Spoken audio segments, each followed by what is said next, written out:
Okay, so I'm Georganne Sadomytschenko, and I'll be presenting universities in a global market exploring entrepreneurialism and university industry linkages. And I think my presentation connects with Alison Witt, which she had talked about the external and the innovation hubs in Singapore, Finland. So I'll give some of the landscape, I think policy guiding innovation and academic capitalism and things of that nature that leads to this, these comparison studies or helps formulate those. Also for particularly GSE students, one way to also think about this particular presentation is a part of just a larger body of work, but maybe think of in a qual writing format, for example, a question of this nature of a more global question could have been examine the role of the university in the knowledge economy.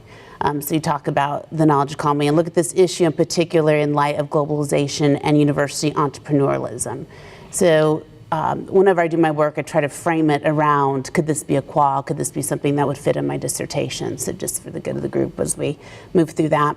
So I don't know why all these lines are here, but this paper, specifically what I'll talk about, is going to examine some literature that explains how universities and faculty within the 21st century have adopted, it's doing its own thing, have adopted entrepreneur-like behaviors, policy, and practices. I'll discuss 4 frameworks relating to academic entrepreneurialism, which have significantly highlighted both opportunities and threats to universities as we move from teaching and research-focused missions to economic and development strategies.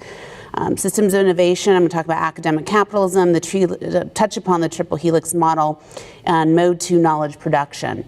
So I situate the work in globalization studies and notion of network linkages, and specifically network framing will be the larger dissertation activation of these networks through innovation systems. And its transnational linkages. I argue that the research university is increasingly becoming more entrepreneurial, and that its centrality to entrepreneurial science under the auspices of KB discourse produce a complex web of relations that studied through the lens of university industry networks will help illuminate our understanding of the phenomenon. So here, university is tied to industry, and how is that so?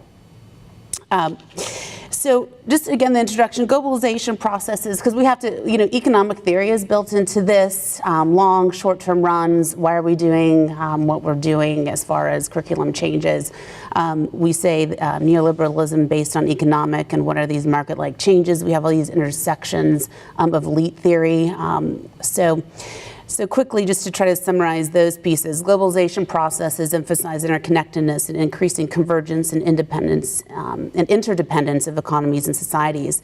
The convergence has left relatively all aspects of society untouched as economic, political, technological, cultural, and environmental flows intensify collaborations amongst world actors and systems. At the heart of this changing landscape is the research university whose worldwide dominance increasingly capitalizes on knowledge, entrenches entrepreneurial tenets, and whose business agenda in support of a global growth economy is to prepare technically competent and highly skilled graduates ready for unemployment within an international environment, while at the same time expanding the frontiers of knowledge through both basic and applied science innovation. Castells and Hall write that universities as major producers of knowledge have the same role in the information economy as coal mines had in the industrial economy.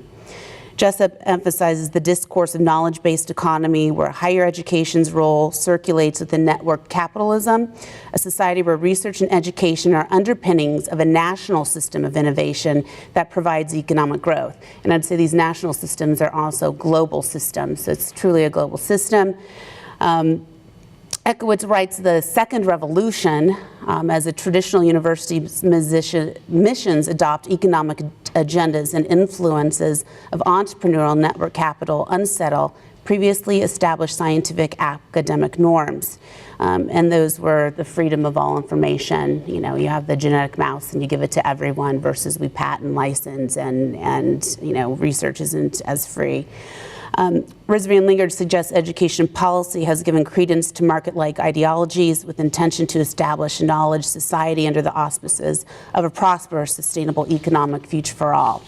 So universities are considered central to the production of techno-science innovation in the areas such as telecommunications, electronics, artificial intelligence, and biotechnology, catalysts for post-forward employment and wealth creation.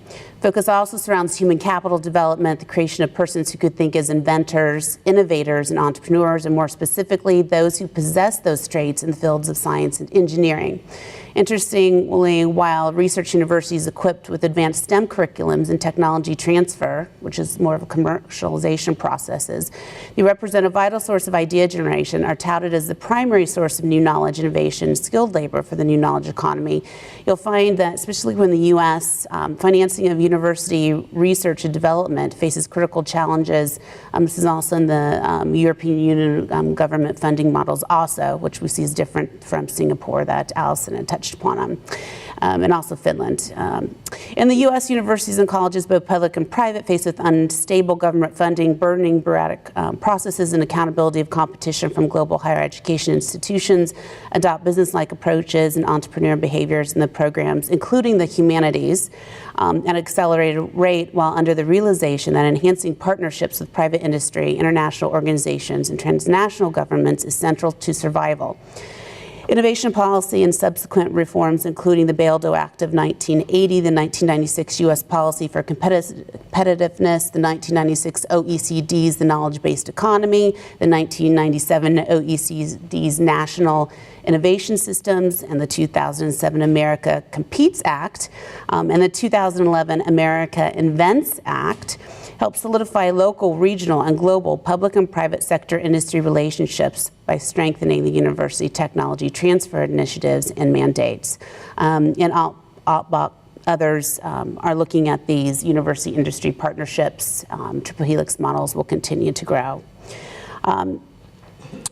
So to just give you some more about that, you have these reports, you know, the academic revolution, UNESCO, you have the World Bank, the road to academic excellence. So the key themes here, Ranga and Etzkowitz describe three main challenges facing the university, and it's this third mission, the involvement of socioeconomic development and new and useful technologies. So that's built into not just teaching and research, but then it's really going to be adopted. You're going to produce technologies. And this is also looking at national innovation systems for, quote, developing countries. The university continues, it's again the human capital to produce new science skills, entrepreneur talent, and the role of the university to formalize and transfer the product technologies through its own internal organizational capabilities.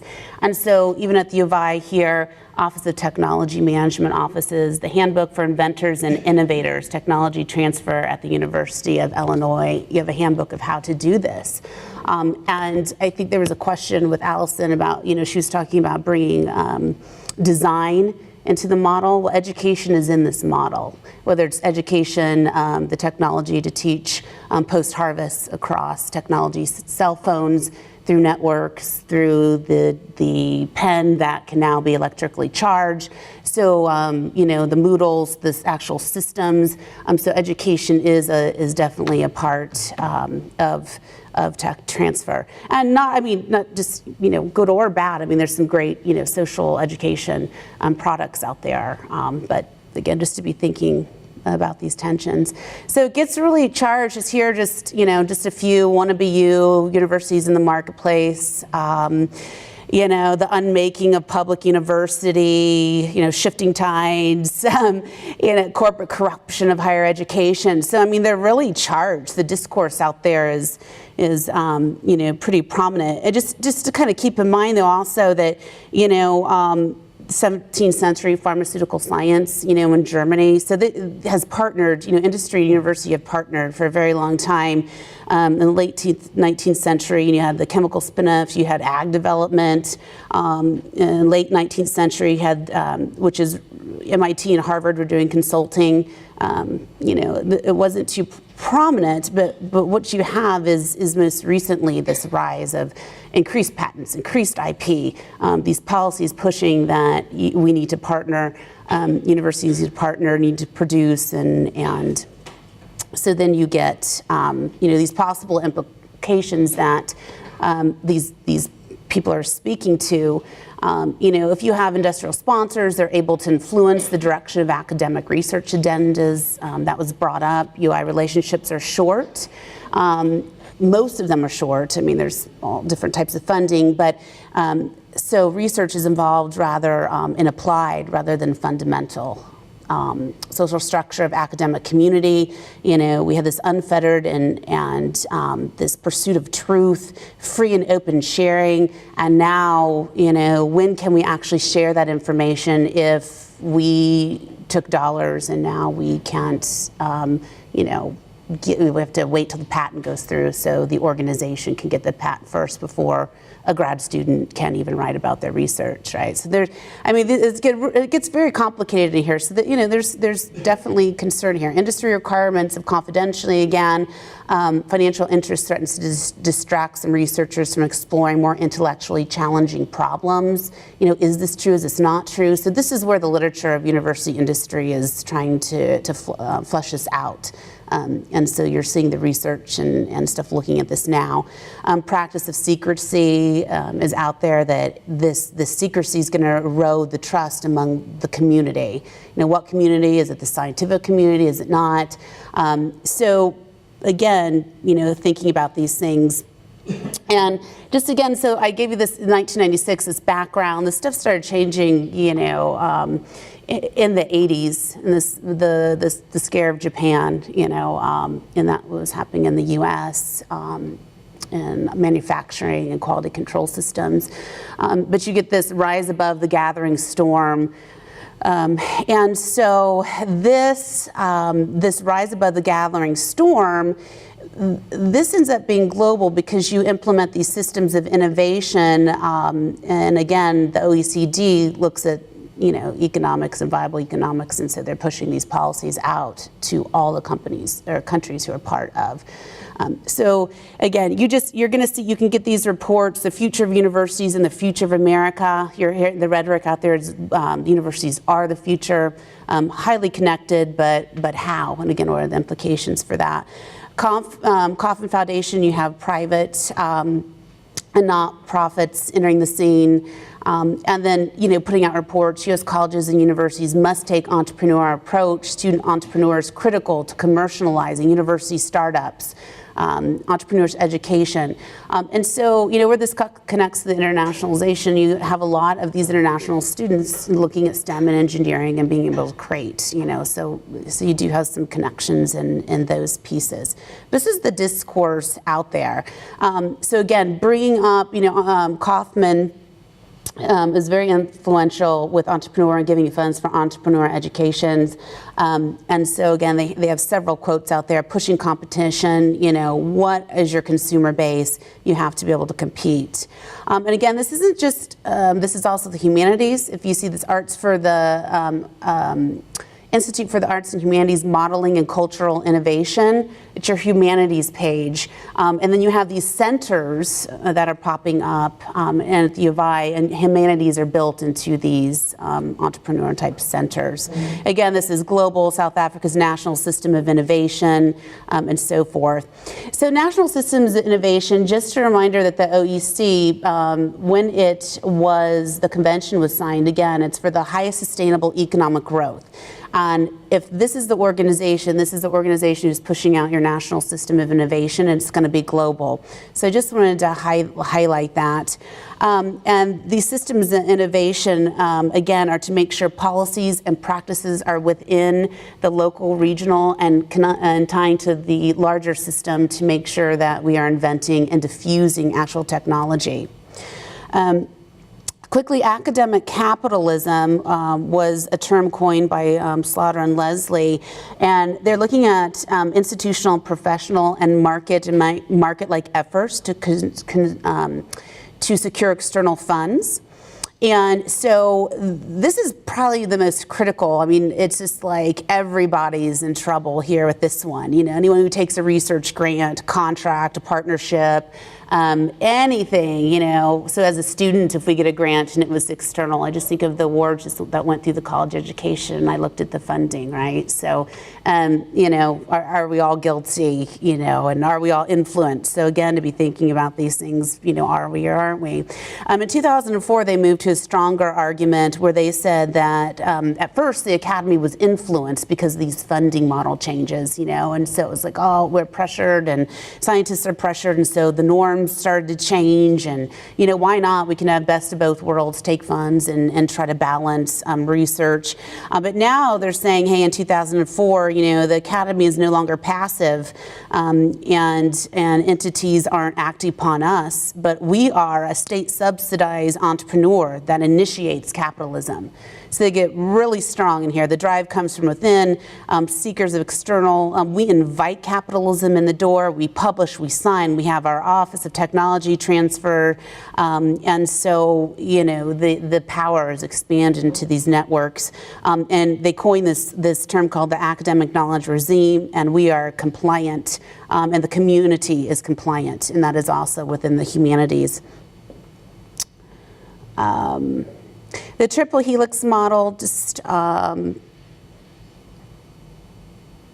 here again, there are three elements. The prominent role of the university is innovation within that model, and it's alongside with industry and government for the knowledge-based society. And Allison kind of touched upon this, but I wanted to talk here that what this mode tries to do is equally emphasize the differentiation among the three. So it kind of gives us autonomy to the university, but saying this, the innovation system in the university is part of that, but it's still separate within the model. Okay, so it does have some more agency. It acts upon, you know, and re-articulation, I think, would be something that would fall into this triple helix. But the change in mission, the interesting thing with Etzkowitz, he's trying to say that the first revolution was actually, you had teaching and then you had research. And what happened is the research university, we spent too much time on research, right? So then we didn't do teaching effectively. Or we were too busy trying to publish and having our grad students publish for us, all those things. So that argument went on. So that was the first revolution, and his argument is saying, hey, we all adapted and everything worked just fine. And now we're into the second revolution, and this is going to work just fine too. And so how do we make this, how do we take social justice initiatives, you know, and so what is this power play that just keeps going back and forth, and where is the balance? And so he's saying this is going to shake out in the end. And so I think that's very interesting when you get into some of his comments. And this, just to highlight again, this mode 2 production by Gibbons. So again, you have this mode 1 where you have the generation of the actual innovation technology, and this I think was Lisa's comment about the military, where you would have scientists, I mean, everyone was kind of working together, right? And then, you know, you had the atomic bomb, you had this large rapid, this technology that changed, you know, just like the computer, how are we going to use the computer system? And so you have this, and then you would give it to industry to say, how are you going to apply it? What is the diffusion of it? How do you make it a commodity? What do you do with it? And then where's the exploitation of it? That was the mode 1 knowledge. And now mode 2 is saying, hey, you know, now everything we produce has an end goal. So when we start to work on a project or the grant, we're going to produce X. So it's applied. We have a practicality for it. And so making the argument again that, you know, can we just, you know, invent to invent, and where's our type of freedoms and those types of things? Because we always have this practical application that we are going to use, diffuse, do something more entrepreneurial with this. So, you know, entrepreneurial versus, you know, are we going to commercialize or capitalize? So that's also something to be, you know, thinking about with this. and what are the different definitions of being an entrepreneur. So that's always in my mind. So the knowledge-based economy is characterized by the need for continuous innovation in which independent on advances of science and technology. So we're dependent on those with the knowledge-based economy. Partnerships between government, industry, and universities are indispensable to fostering innovation. I just feel that's been decided. These policies are pushed out. The OECD and their soft power. I mean, the scorecard just came out for 2013, technology and science. I mean, they're trying to measure everything to me, everything under the sun. They've got a measurement for it, so that scorecard is pretty interesting. So today, the linkage between industry and science and the diffusion of knowledge within national systems are emerging as a primary focus of innovation policy. And so my future research is to really look at these university-industry relationships, and there is literature out there on university-industry relationships. But this summer I wanted to look at the ADM Post-Harvest Institute because, you know, you're trying the concept here of feeding the world. I mean, this is good stuff. You know, this isn't rogue stuff going on, you know, with, you know, the internationalization, students are getting to study abroad. Some of you are looking at entrepreneurship, because what's happening within here, there's a lot of stuff. You know, you have the research, you have technology being used to gather the data that they haven't had before. You have funding coming from a company at ADM, which is located in Decatur, which is one of the top 4 ag companies in the world, saying, hey, we want to feed the world. So you've got like millions coming in. You're teaching students. You have in here the Office of Technology Management, because we have a multidisciplinary approach, because we're creating technology to teach underdeveloped or literacy issues within, again, different countries using technology that then Illinois, we get to patent, produce, license, and give out. But all this is done through networks. So if you look at the interviews, you'll see networks. So it's the system, and it's through networks. And so my focus is going to really look at networks, the activation of these networks. Some of it is just generally, who are these networks? Because you'll see the videos talking about we're going to teach literacy and get this technology about post-harvest and these things through the network, the network, the network. Well, what is the network? Which is very interesting. And then how do the networks get activated to solve innovation issues and problems? So with this framework kind of circulating all around. So there you go. Well, thank you. Thank you. We've gone over the 20 minutes, so we're going to have 2 to 3 questions very quickly before getting to the last presentation. So if somebody have a question.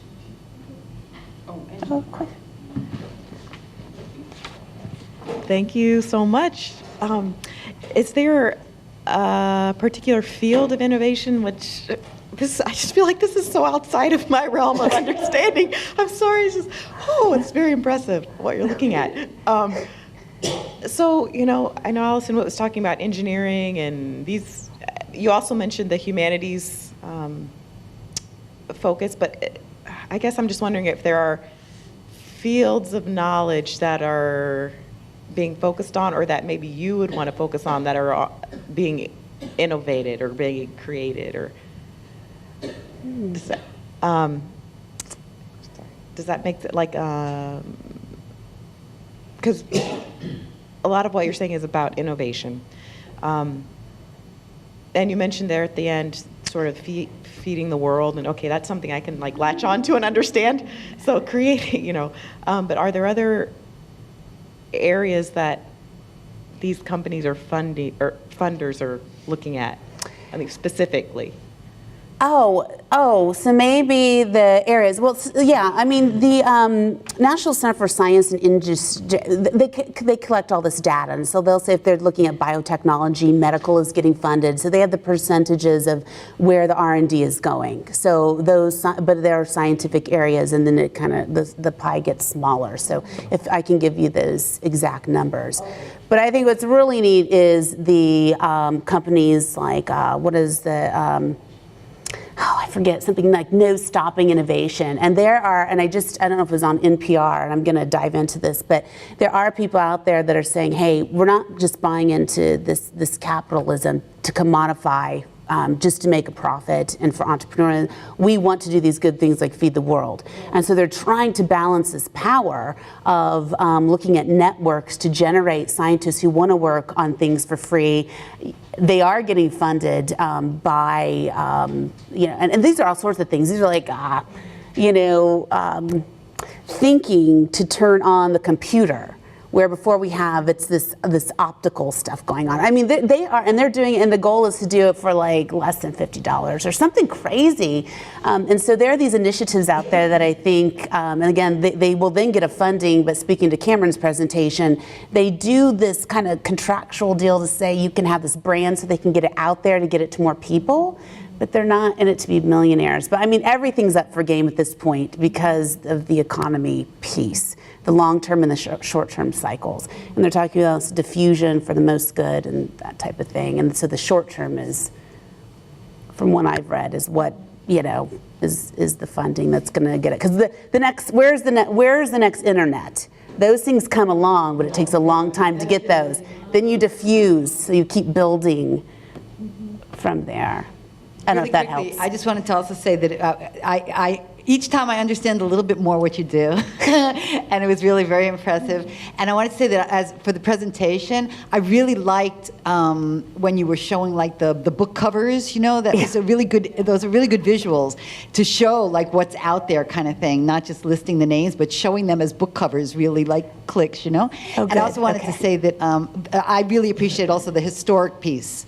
Like when you went and you showed that this happened before, and that there were periods there were historic periods when this was also rampant or something like that. That also clicked well with me. So I thought it was a great presentation. Yeah, I think it's the speed, it's the increase of patents, it's the increase of IP, it's the increase of policy pushing X that have got people. And we feel it all around.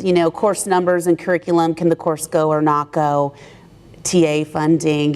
So we're living in this world, but I just wanted to also show, and my point is to the research, there's some good stuff out there that is still happening with minds, but again, we have to be cognizant of these issues.